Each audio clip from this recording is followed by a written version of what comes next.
High, আমি প্রিয়া। আমার simple কিচেনে সবাইকে স্বাগত জানাই। আজকে ময়দার লুচি তৈরি হবে।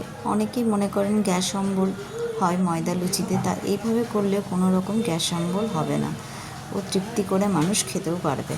এর জন্য ময়দা, পর্যাপ্ত নুন আর আসল হচ্ছে এখানে জোয়ান, এছাড়া তেল, সাদা তেল লাগবে পরিমাণ মতো। যতটা ময়দা নেবেন তার সাথে তেলটাকে ঢেলে দিয়ে ভালো করে মেখে নেবেন যতক্ষণ না তেলটা ময়দার মধ্যে মেশানো হচ্ছে।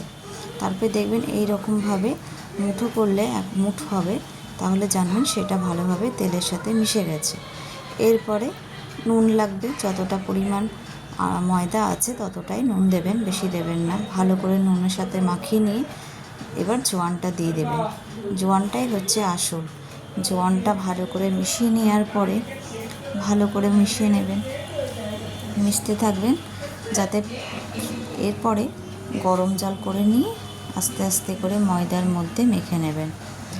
দেখবেন খুব সুন্দরভাবে মাখা হয়ে যাচ্ছে।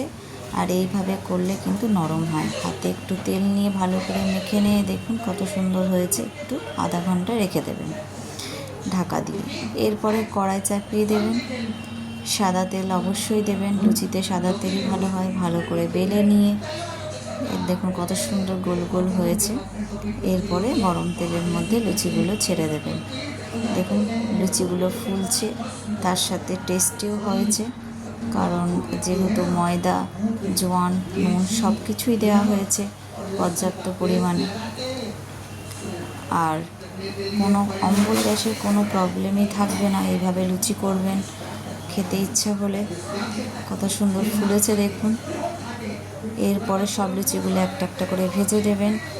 এর সাথে লুচির সাথে আলুর দম বলুন, যে কোনো তরকারি ভালো লাগবে। আমি আলুর দমের সাথে সার্ভ করেছি। দেখুন কত সুন্দর হয়েছে। আমার চ্যানেলটা আপনাদের ভালো লাগলে সাবস্ক্রাইব করুন, লাইক করুন এবং অন্য কিছু ভিডিও দেখতে চাইলে অবশ্যই জানান।